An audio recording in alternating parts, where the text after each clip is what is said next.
right, class, we are going on a field trip today. I hope you're as excited as I am. We are starting our national symbols unit, so we are going to travel to some places where national symbols are housed.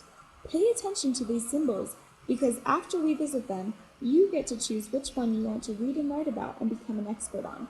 Now, you all have your maps and national symbols that you cut out. So when we get to each symbol on our field trip, make sure you glue it in the right place on your map.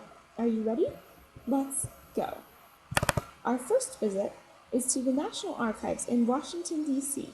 There are two very important documents that are housed in the National Archives, the Declaration of Independence and the Constitution of the United States.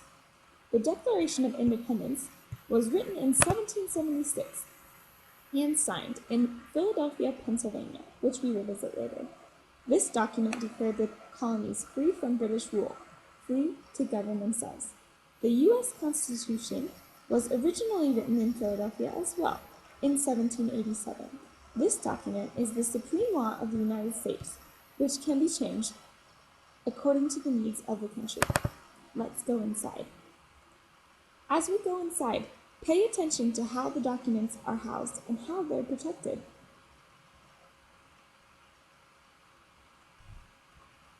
Why do you think the documents are in such thick cases? And why are there security guards? What kinds of other documents do you think might be kept in the National Archives? Our next field trip spot is the Liberty Bell in Philadelphia, Pennsylvania. The Liberty Bell was originally housed in Independence Hall, right here. The Liberty Bell would have hung up here at the top. This is a picture of Independence Hall as it would have looked in 1776. While you watch this short video about the Liberty Bell, try to imagine what it would have been like to hear the Liberty Bell ringing from Independence Hall in 1776. Our next stop in Philadelphia is the Betsy Ross House. Another symbol that originated in Philadelphia was the American flag. That's right, the flag that we pledge allegiance to every day. The very first one was made in Philadelphia by Betsy Ross.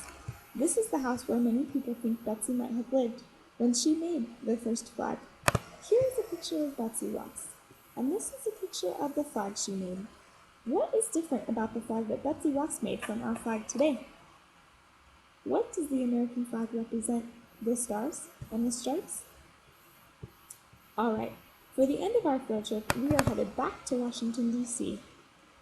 We are going to a mall. Have you ever been to a mall before? Did you know that there is a national mall in Washington, D.C.? This is not like a mall you've been to before, though. This mall is not for shopping.